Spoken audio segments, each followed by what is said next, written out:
Мир всем! Вы на канале Эхо Войны, и я ее голос Ник Рай. И сегодня мы поговорим о Второй Конголезской войне, где схлестнулись почти все страны Центральной Африки и различные группировки повстанцев. Почему эту войну называют Великой Африканской войной? Как этнические конфликты повлияли на начало войны? Что забыли бывшие жители СССР в Африке? Давайте разбираться.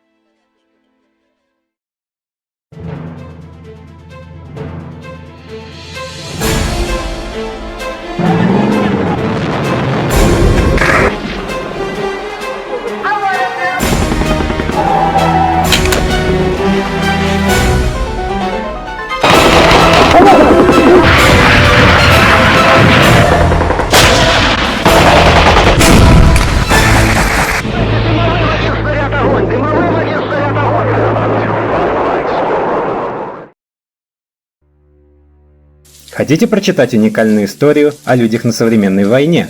Тогда предлагаю вам свою первую книгу из серии под названием «Вырваться с войны. Сломанные судьбы». История расскажет вам о судьбе двух девушек и парней, которые против своей воли стали участниками боевых действий в окруженном городе. Осажденный Светлоград не первый год разрывается изнутри. Наемники, местная дружина и мародеры с бандитами не дают спокойно искать спасения в развалинах города. Надежд на мир не оставляют и армии ДРСН и СССР, что держат плотную блокаду и обстреливают город. Смогут ли герои сохранить себе человека или сломаются и станут подонками? Почему неподготовленные к войне люди идут на нее? Что испытывает человек, очутившись в круглосуточном кошмаре? Читайте бесплатные главы на Ридеро. Ссылка в описании.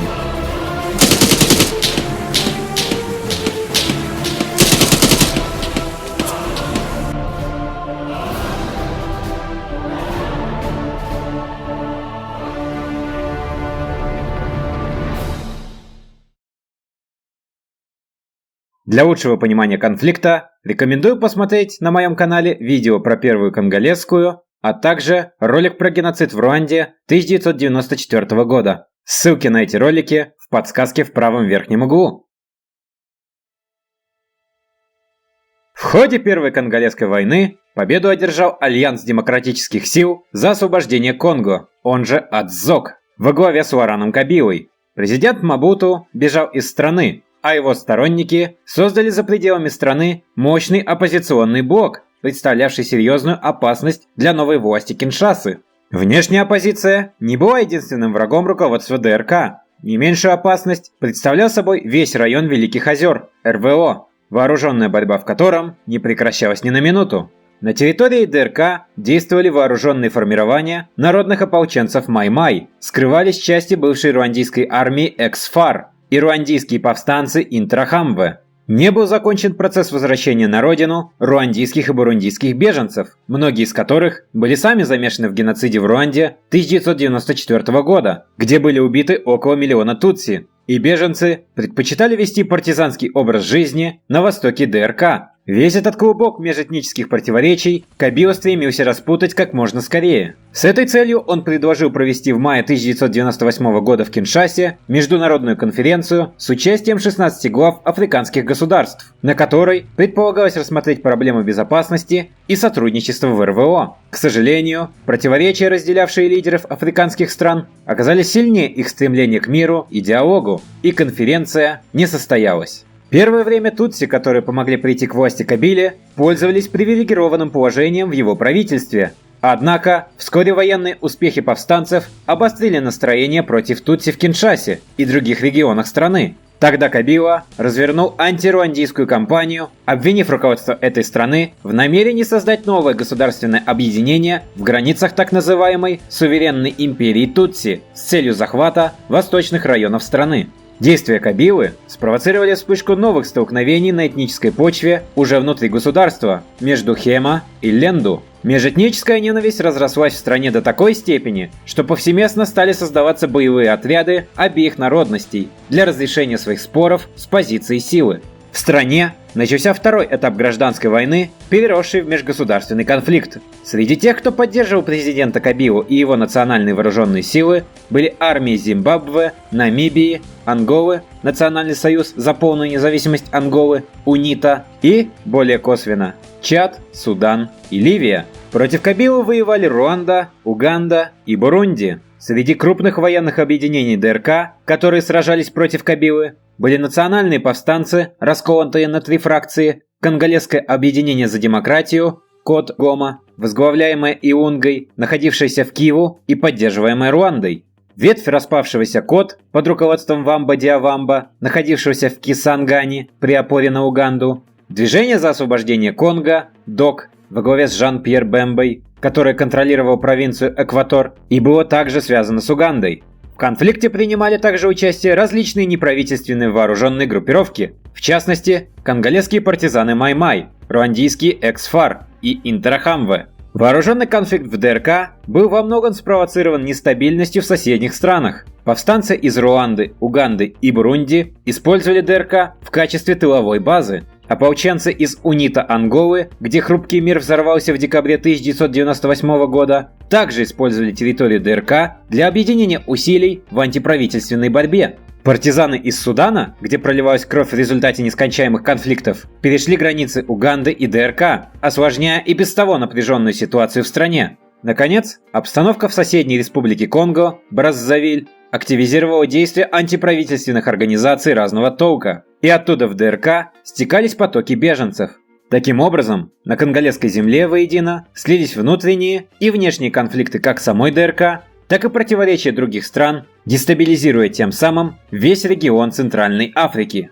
2 августа 1998 года военные тутси во главе с генерал-майором Ондеканом, бывшим соратником президента Кабила, подняли мятеж на востоке страны в городе Гома. На следующий день повстанцы установили контроль над городами Увира и Букаву и 60-тысячной армией двинулись к столице Киншасы. 23 августа они достигли Кисангани. Оттуда одна группировка мятежников направилась на юг, где после успешной битвы за Кинду с 3 по 10 октября вторглась в южную провинцию Катангу, а другая открыла экваториальный фронт и в ноябре 1998 года захватила Бумбу. Правительство Кабила решило поддержать врагов своих врагов, то есть хуту, замешанных в геноциде в Руанде. Начались кровавые столкновения с массовыми убийствами мирных жителей и расправами над военнопленными. Широкое распространение получили групповые изнасилования. До сих пор продолжаются споры, чем же являлось восстание Тутси – мятежом или интервенцией Руанды и Уганды.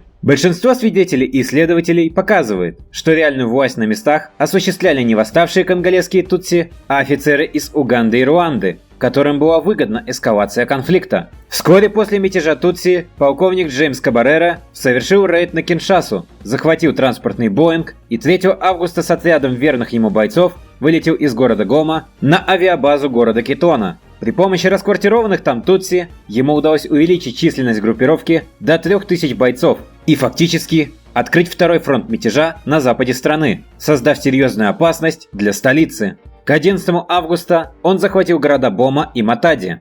13 августа – ГЭС Инга, снабжающий столицу электроэнергией. Лоран Кабила обратился за помощью к правительству Анголы.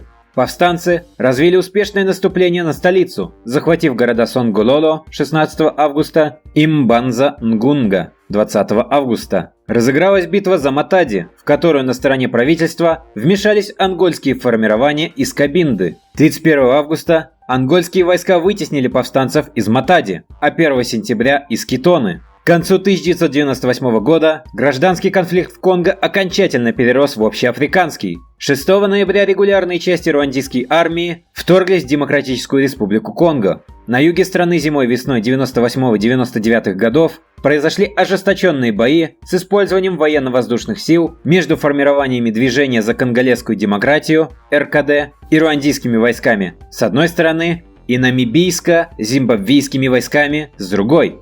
Так, между ними велась ожесточенная оборона Кабала, где повстанцам РКД не удалось остановить контроль над богатыми минеральными ресурсами района Катанги, а зимбабвийцы не смогли сломить сопротивление и выбить повстанцев из города. Повстанцы РКД также пытались захватить Мбужи-Майи, которые обороняли 13 тысяч зимбабвийских солдат, поддерживавших Лорана Кабилу. 20 ноября 2000 года повстанцы в окрестностях города разгромили зимбабвийский батальон майора Стефана Мадезокуре. Однако сообщения о боях в том районе, Кабинда, поступали и 11 июля 1999 года. В начале декабря 1999 года разгорелись ожесточенные бои за города Моба на берегу озера Танганьика, где повстанцы, которые захватили город еще в декабре 1998 года, понесли ощутимые потери. Утром 4 декабря 1998 года анголо-зимбабвийские войска атаковали позиции конголезских повстанцев к западу от города Бумба со стороны населенного пункта Лисала. Летом 1999 года разгорелись ожесточенные бои на севере Конго в экваториальной провинции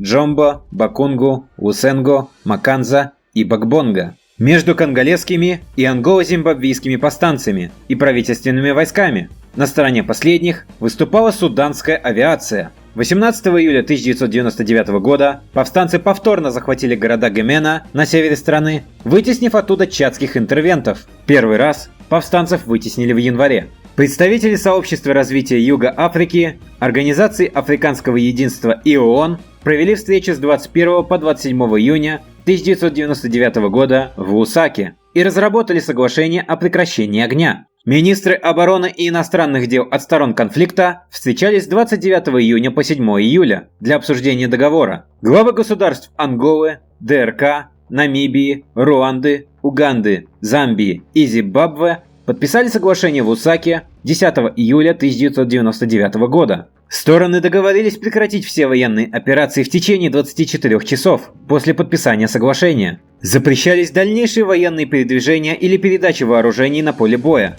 Все государства призывались к уважению прав человека и защите гражданских лиц. Освобождались все военнопленные. Международный Красный Крест должен был оказать помощь раненым.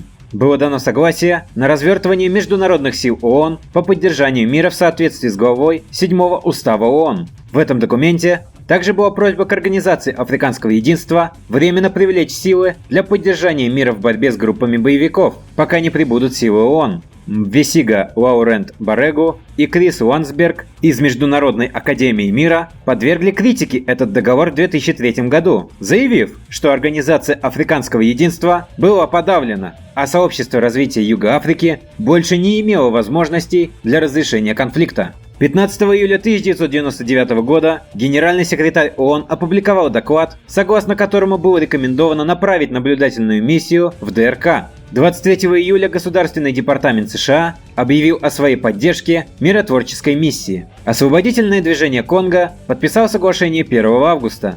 5 дней спустя Совет Безопасности ООН принял резолюцию 1258 о направлении офицеров связи в столицы стран, подписавших соглашение о прекращении огня, и учредил совместную военную комиссию для контроля за ее осуществлением. Движение за конголезскую демократию подписало соглашение 31 августа. Резолюцией 1273 Совет Безопасности учредил миссию ООН в ДРК. В августе 1999 года произошли столкновения солдат угандийской и руандийской армии в Кисангане. В октябре 2000 года произошла битва за приграничный с Замбией город Вето на берегу озера Мверу. 16 января 2001 года на заседании военного совета при не вполне ясных обстоятельствах, по официальной версии, во время попытки государственного переворота, был убит президент Демократической Республики Конго Лоран Дезире Кабила. Получив ранение, он был доставлен на самолете в Зимбабве, где 2 дня спустя было объявлено о его смерти. Его преемником стал его 29-летний сын Жозеф Кабила.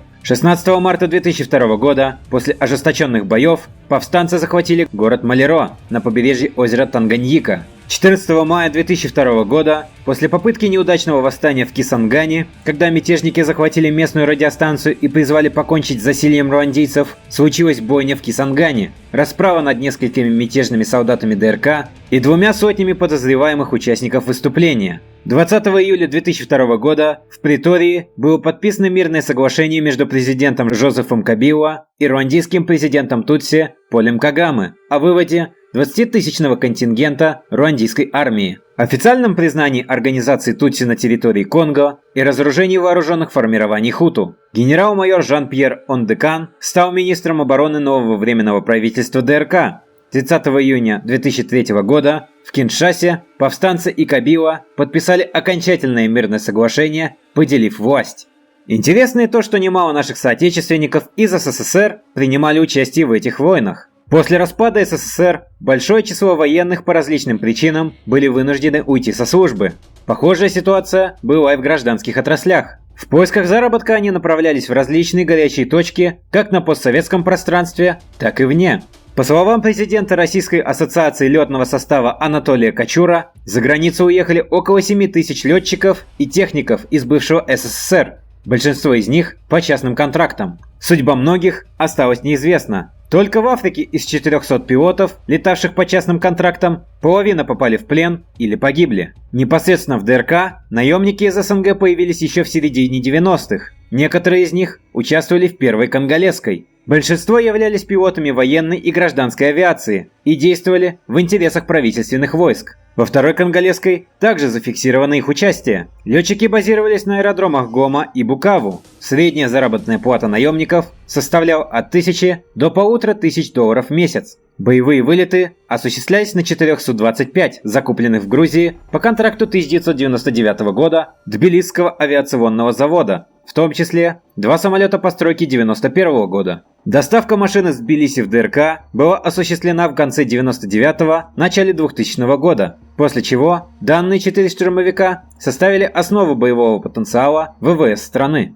За время войны, по разным оценкам, погибло от 4 до 5 миллионов 400 тысяч человек, главным образом от эпидемий и голода. Повстанческие военизированные группировки занимались экспроприацией крупного рогатого скота у местного населения, брали налог по доллару с домохозяйства. 500 000 женщин подверглись сексуальному насилию, практиковались массовые расчленения людей. С 2004 по 2009 года в Киеве продолжался ожесточенный конфликт между правительством ДРК и повстанцами Тутси. В 2012-2013 годах в Конго бушевала новая война, на этот раз между правительственными войсками президента Кабилы при поддержке миротворцев ООН и повстанцами из движения 23 марта, которых поддерживали Руанда и Уганда. В 2017 году более 2 миллионов человек бежали из своих домов. В январе 2017 года в провинцию Киева потерпели крушение 2 Ми-24, за штурвалом которых были белорусские военные специалисты и грузинские наемники. Один из грузин попал в плен к повстанцам, которые назначили за него выкуп. Летом того же года пленник погиб в перестрелке.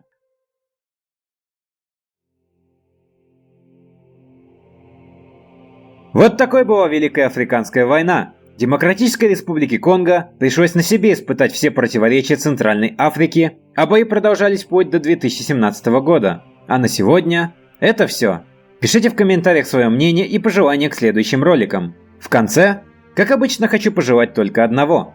Мир вам всем! И пусть войны остаются чернилами на бумаге.